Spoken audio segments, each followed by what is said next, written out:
Sa atong unang pagbasa, dunay propeta sa Ginoo nga ginganlag Hunas or Jonas nga gisugo sa Ginoo nga mosangyaw sa mga daotang tao sa Ninive.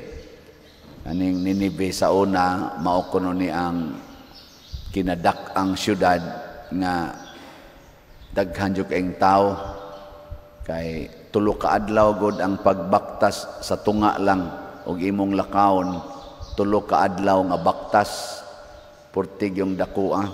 Tingali ang iyang gidakon murag gikan dinhi og maglakaw ta,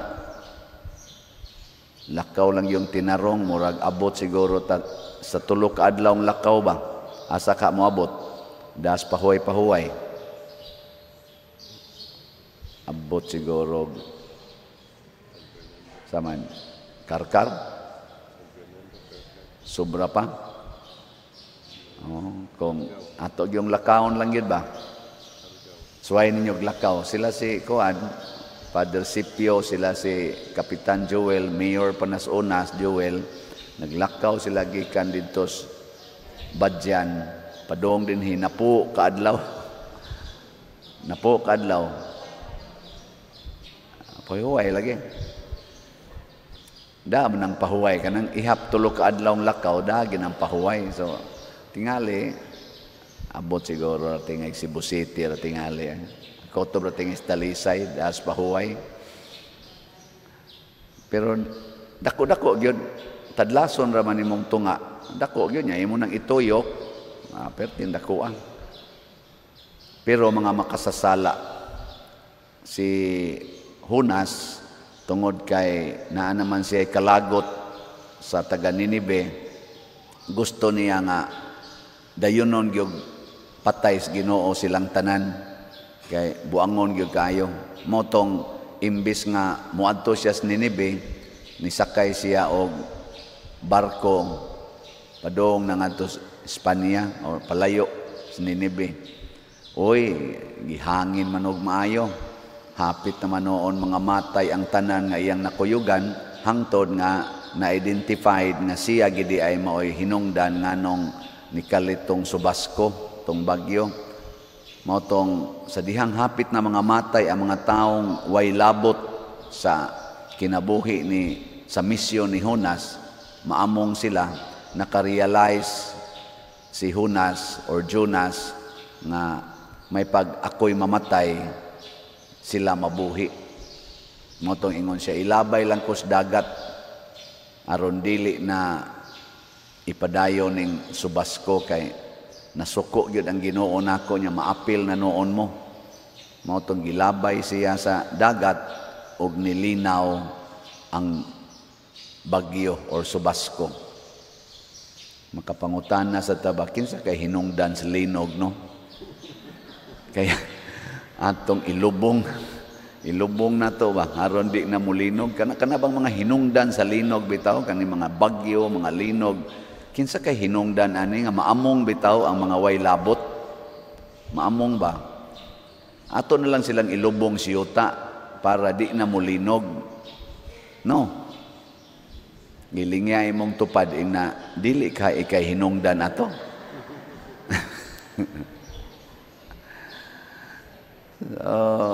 Kining kuan, kining sala, doon na gini siya dakong kadaot nga mahatag sa katilingban niya, maapil yung way labot sa maanang sala sa korupsyon. Jutay raman ang nangurakot, jutay ra na sila, pero dako kay kadaot nga nahatag sa tibuok nasod. Tiaw mo na'y nawagtang trillions of pesos, aning latest nga mga few years lang, trillions ang nawa. Pero ang nagpahimos ani, jutay ra. Naatay mga 115 millions Filipinos ang nakapahimos aning ni ang corruption nga trillions, wa gani kaabot tingali og 1,000 katao. Kanang nagkunayib diha ba? Pero naa sila sa authority. Sama ni Hunas, naa siya authority, isi propeta. Nya naamong na hinuon ang uban. Muna kinahanglan gina silang ilubong or ilabay sa dagat. Matod pan Kristo, kung ikaw gani hinungdan nga madaot ning mga inosenteng tao, may paghikta na lang kag galingang bato ug itambog kas dagat aron di na jud ka mobalik og tunga. Si Jonas gilabay tungod kay si Jonas nagampo man o nakaamgo man siya nga mugusto sa siyang muluwas ba sa mga taong inosente, naluoy sad ang Ginoo niya, wa siya gipatay, gitukob lang siya sa isda o wa siya mamatay dito sa tiyan sa isda tulo ka adlaw.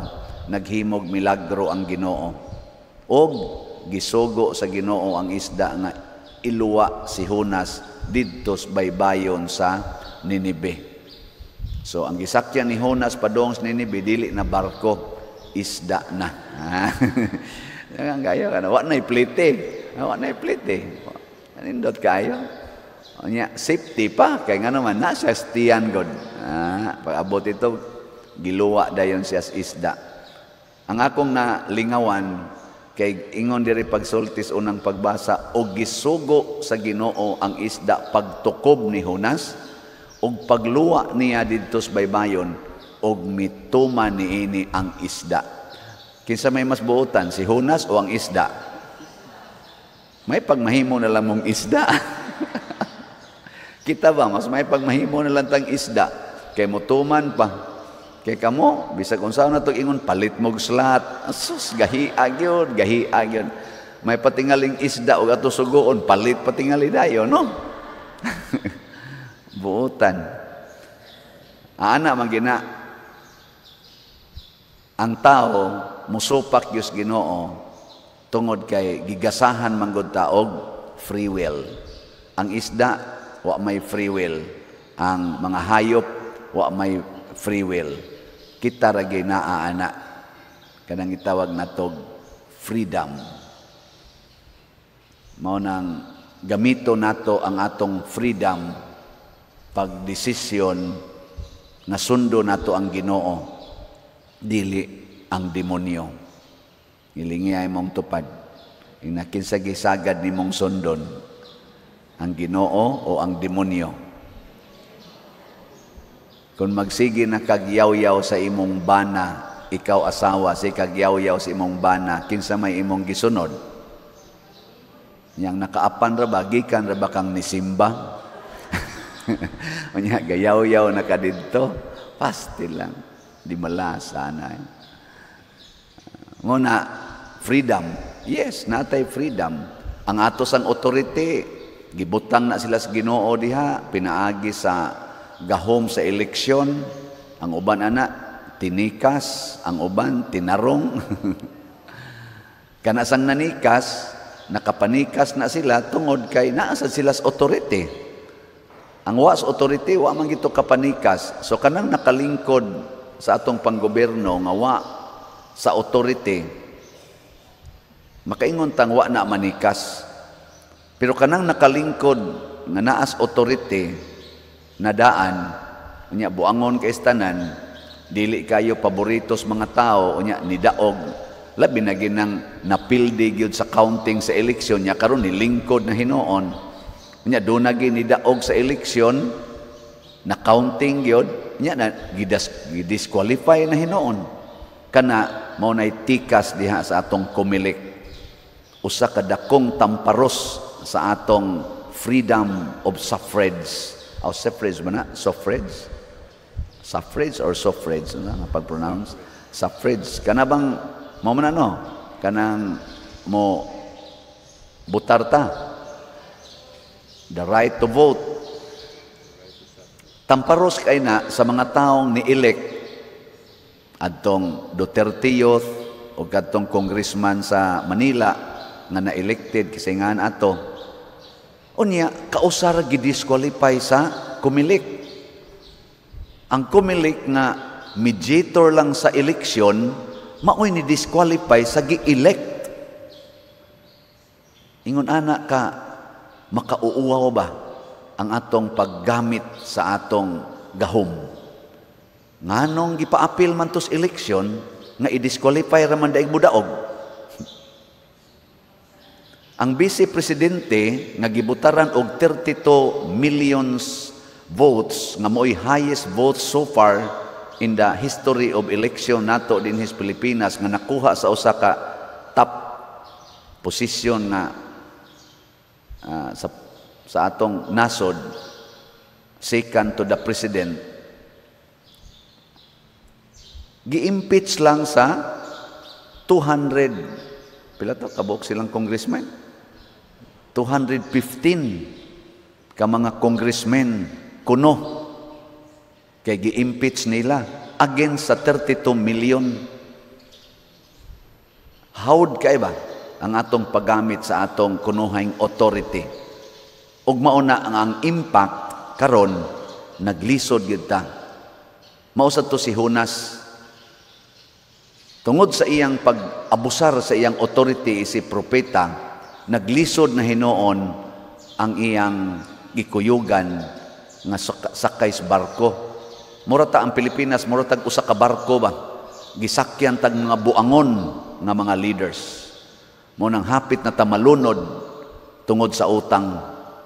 Imagine 17 trillion ang atong utang gikan sa 12 trillion kuno. Manguno lang ko kay di man sad ko naaskuan, pero mo na naa sa ilang gisigihag isgot-hisgot diha sa social media. Gikan sa 12 trillion niadtong 2022, 12 trillion pa to atong utang, karon naa na sa 17 trillion. Sa pila na may na puno? Sayon ana computon. 5 trillion ang napuno. Pasabot portig yung lubuga na, nag-anam, nagka-lunod. Unya, punan na sa nirog almost 2 trillion karong 2026. Punan na sa 2 trillion ini ka 2027. Tiwasan sa 2028 o another 2 trillion. Pila naman tanan? Mapunan. Mahimo na ning pila naman? Ambot lang, kabayad pabataan na. Mao na, tungod na sa mga buangon, malunod gining Pilipinas. Mao na, ilabay na lang ginas dagat ang mga leaders nga buangon. Kinsa may atong sundon, ang nias atong ebanghelyo, ang Good Samaritan. Unsa may gibuhat sa Good Samaritan, naa siya'y kaugalingong panaw. Nakakita siyang tao nga gitulisan, gitulis, gikurakutan. Unya, nihunong siya og ni sakripisyo para sa gitulisan. Ni sakripisyo siya. Kita karon gitulisan ta ning mga kurakot nga mga leaders, mga politicians. Gitulisan ang Pilipinas sa kaugalingon niyang katawhan. Gipamalit og eroplano, gipamalit og mga SUVs, patukod og mga mansions, gipangda ang kwarta ngadto sa gawas nasod, hastang ato mga gold gipamaligya, ang atong budget sa PhilHealth gipangkuha, purting tulis karong nahitabo sa Pilipinas. Nanginahanglan ta og Good Samaritan. Kana bang andam mo sakripisyo para maluwas ang dako kayong samad sa Pilipinas karon nga hapit na ta mahubsi sa dugo sa atong economic bloodstream. Ang atong finances sa Pilipinas hapit na mahurot tungod aning gabaha ng dugo kay gitulis ta sa mga tulisan. Mao bitaw nga nalipay kong gatan-aw nga pagkaigo sa linog sa Northern Cebu, na traffic ang atong agianan dinhi sa kadaghan sa mga tao nga mingdala og hinabang atong Sabado, gahapon, porting trafika. Naku, ingon ani palang unta ang tanan nga mga leaders. Pero maulagisan, maghuwat manggutag na ay linog. Maghuwat pa man tag naay Yolanda o na sa ta magpanon ngadto. Mao na lang ginay atong style. Dili ta mulihok samtang wala pa ang linog. Daghan na kaing galisod nga katawhan karon bisag dinis Compostela na ay mga balay dinhi nga wa pa gani linoga, guba na. Diha sa San Vicente sa una nanghimo tag balay dito, ang nangapply na tog balay di ko katuo nga mao nay balay ilang gipuy-an. Out of mga 300 applicants, mga 151 ra ka balay ang atong natukuran sa simple nga balay nga mo cost og mga 40 to 50,000 labor and materials katong akong gipakita ninyo na 10-12 ang floor area. Kuan ra gyud taon 151 ra atong natubag niadtong duha ka tuig 2023 ug 2024. Pero perting daghana diha sa San Vicente pa lang nga 5 to ka barangay. Perting daghana nga ang mga balay guba na, way linog, guba na. Kaning Compostela, wa pa ko kasuroy kayo, pero karon manuroy mamiro nga tos kapilya, daghan na sa kog napasiplatan nga mga balay. Kuan ko ni, 17 guni ka barangay niya, 16 ang nabilong sa ato ka barangay. Pila ka kabuok diha ang balay nga wa pa gani maglinog, wa pa gani magbagyo, guba na. Magpayong na sila kung mag-uwan, kay buslot kay silag ato. Lapos-lapos ilang bungbong, tarpulin ra og karton ang ilang ibutang. Pero nganong wa may nagpanon aron pagtabang kay maghuwat patag linog, maghuwat patag bagyo, maghuwat patag landslide. Ana, ngilingi ay mong tupad. Ang di mo lingi, linogon. Lingi ba imong tupad ing na di nako maghuwat og linog. Sige, sabat nako ing na di nako maghuwat og linog. Palit na kog slat karon. Ana, ing na di nako maghuwat og linog, palit na kog slat. Magpanon unta mo palit og slat ba? No? Ngano man, kay kining atong slat-slat dinhi ato man gining igasto para sa atong mga panginahanglan. Ang atong grace, tag 100 pesos, itiwas tanigbayad sa atong project dito sa San Vicente, nga upa na to mabayre. Tag 100 pesos ni, na ani 70 slot challenge, tag 7,000. Pila na may atong na halin ani, di abato dire. Wa man sa dibutang, sige na lang.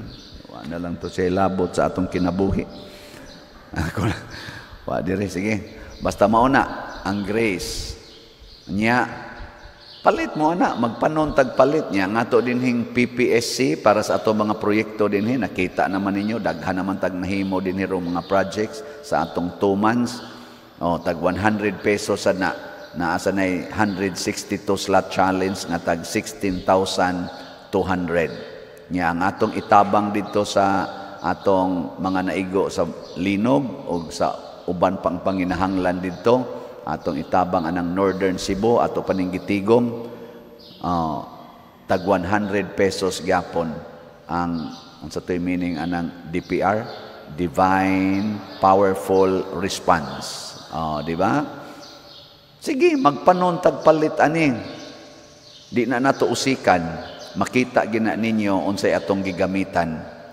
Ngano man, dili ta magpractice og corruption, magpractice ta og transparency and accountability. Og kini maoy solusyon sa atong nasod. Nagkinahanglan ta og good Samaritan, andam mo gasto, andam mo serbisyo, andam mo antos para maayo ang samad sa tao nga gitulisan. Usbonako, ang atong nasod gitulisan, gisamad-samaran og hapit na malunod tungod aning dako kay natong korupsyon dinhi sa Pilipinas. Atong iampo sa mahal nga Birhen Maria, nga atong Birhen sa Pilar, nga naauntay mga good Samaritans nga mutabang aning atong nasod ug muayo sa bati kaayo karon nga sitwasyon. Moabot ra gid na basta kitang tanan nga nagampo karon moampo sa Ginoo. Ang diha sa barko nagampo sila sa Ginoo. Ginoo tudloi taon mi kinsa may hinungdan aning maong subas ko ug nakit-an gid nila. Paglabay sa nila ni Jonas niingon sad sila, Ginoo ayaw taon mig pakasad-a kay nagtuman ramis imong kabubuton. Ang pagtuman sa kabubuton sa Ginoo mao ra say solusyon aning atong kahimtang nga lisod na kaayo dinhis Pilipinas.